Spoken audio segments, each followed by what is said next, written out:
Good morning, everyone. This is episode 8. The title is The Common Tactics of the Fraud and Why Those Tactics Can Lead to Awful Outcomes. I want to summarize in today's episode about some common kinds of fraud techniques I had been experiencing in recent several years. The first one is the misconception creation. Those people who have been targeting me for many years, regardless of where I was, they intentionally gave me the wrong perception. For example, when they wanted to force me to leave the United States in 2024 or earlier, they kept letting me form the misconception that Americans do not like you, they do not care about your safety and well-being. They even created the real-life scenario to convince their argument. For example, when I tried to approach DHS to get support, as I approached to the office, I was stopped by a Chinese American officer. He deliberately stopped me from meeting or talking to the DHS agents inside the room, only 5 meters away from me. He encouraged me to report my case online instead of talking to the real agents. And I was being threatened by another Chinese American police officer in New York City. What happened on that day? Because as I continued living in the shelter, I kept seeing suspicious people started poisoning me by distributing the poisonous food from the kitchen area.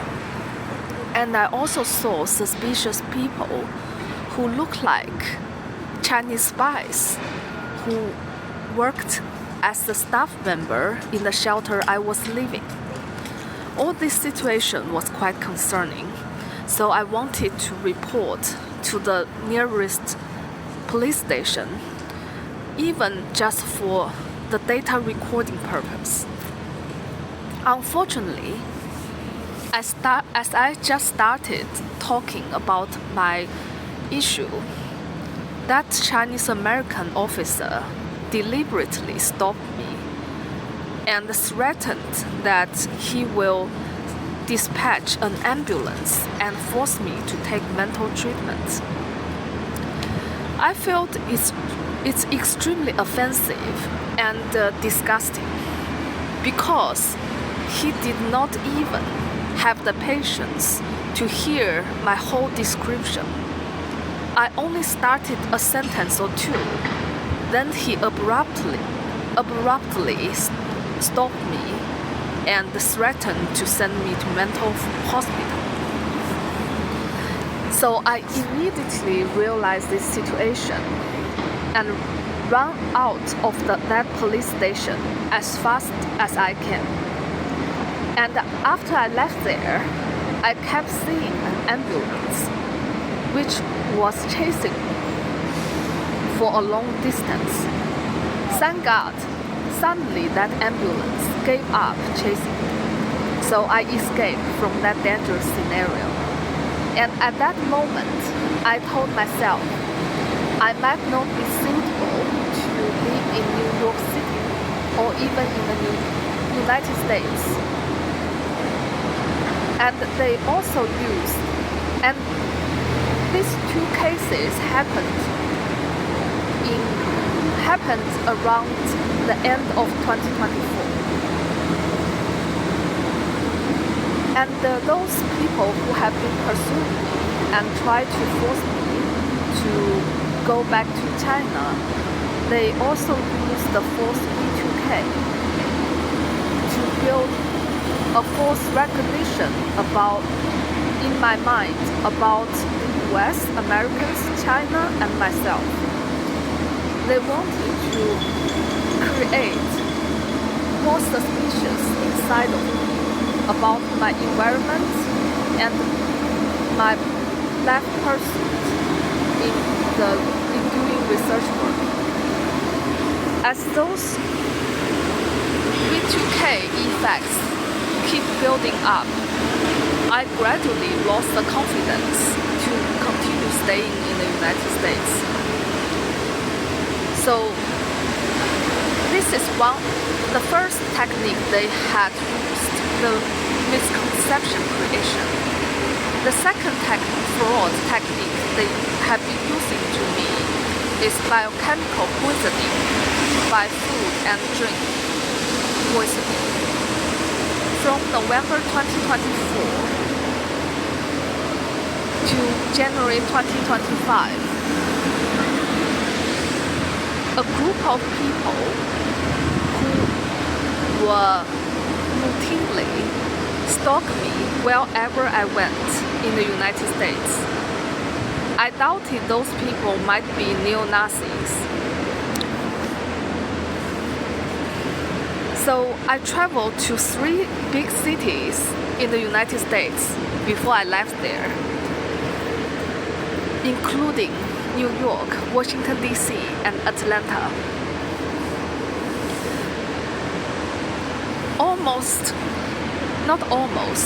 In every city I traveled, those people, they kept poisoning me each day and each meal.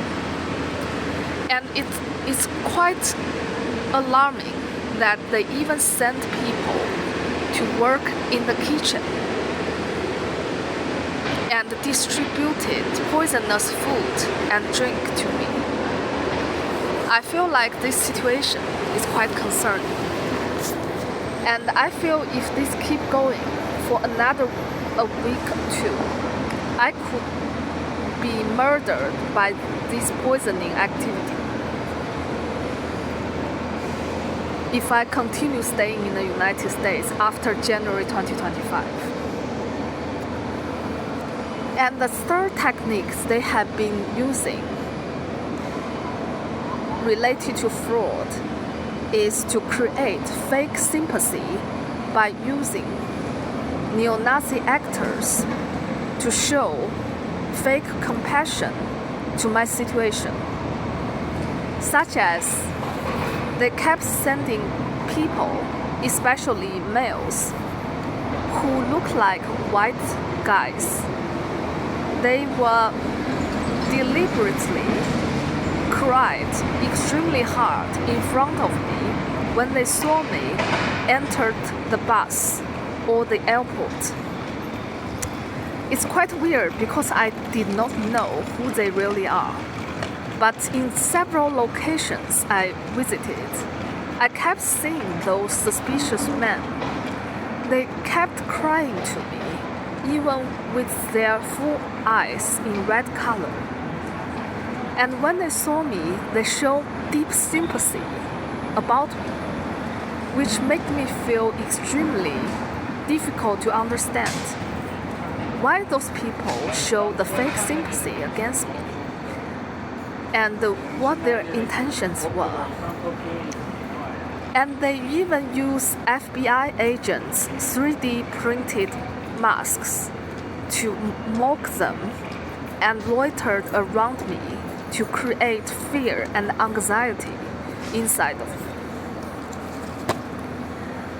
The number 4 technique of the fraud is to fabricate evidence and use entrapment-based technique to force me to take unwanted mental treatment and even gender shift surgery while being held in a detention center this year.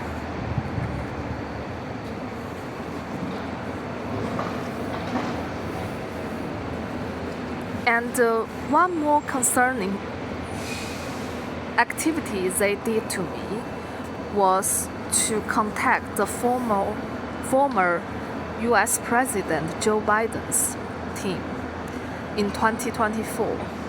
They reached some kind of agreement about me. For example, they didn't want to keep me in the United States, and they even sent an unknown US agent to play a drama in front of me. That drama implied to me that if I keep staying in the United States, I will be kicked out sooner or later, even when my asylum case is still pending.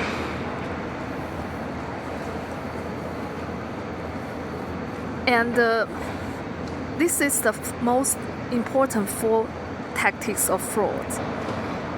The next component I will talk about is who these neo-Nazis are in London and other places in the UK.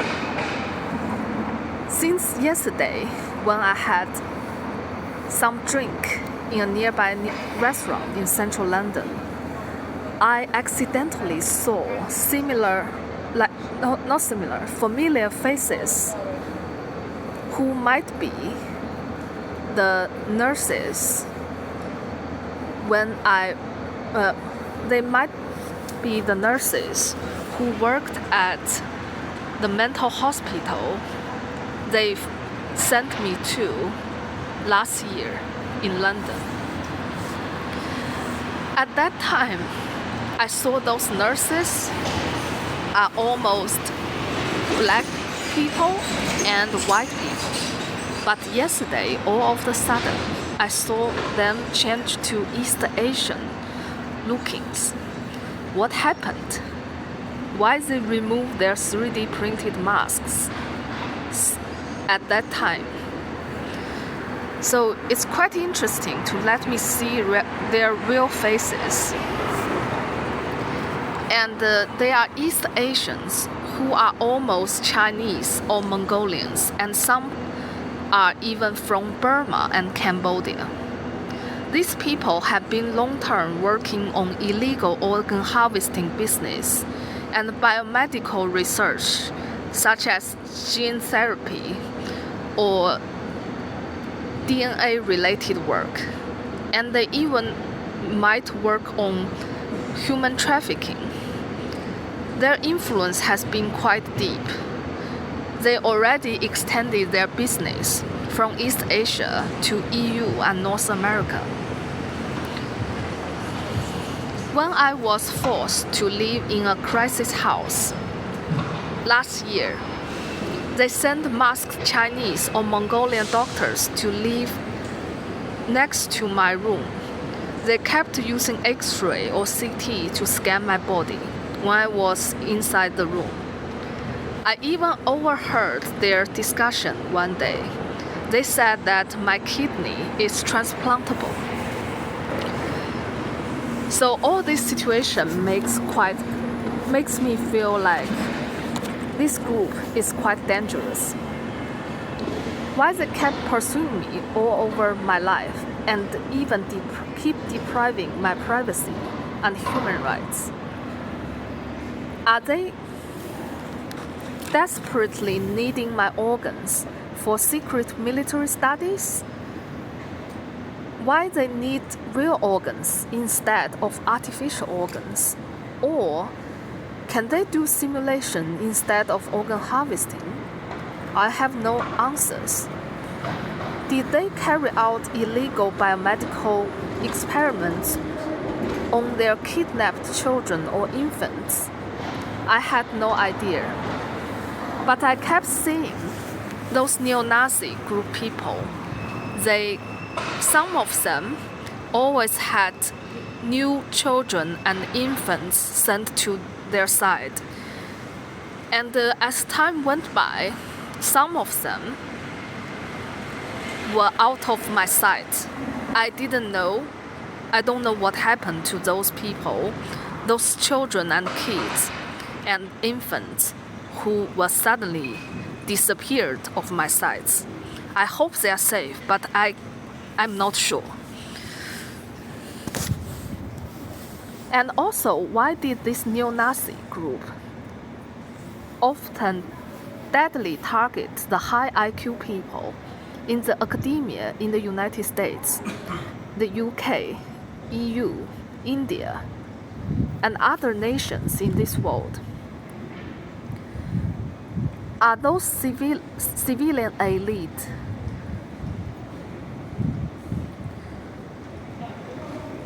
deliberate deadly targeting belonging to the neo-Nazi genocide plan? I feel it's highly suspicious why they keep pursuing and try to destroy and replace all the high IQ people around the globe. Are they trying to harvest their organs after those people are slaughtered? Or what the ultimate goals would be? And with this situation, I suggest all the smart Chinese. First, I want to congratulate you that you are still alive. You are quite fortunate. But as this genocide wave continues, Chinese can be fully destroyed and genocided by this neo-Nazi group as well. Because you know what I'm saying. And I hope you can stop helping, the Chinese can stop helping the neo-Nazis if you can. Otherwise, both you and all the Chinese you know will not be able to live. This is the end of my recording. Thank you for watching. May God bless you all.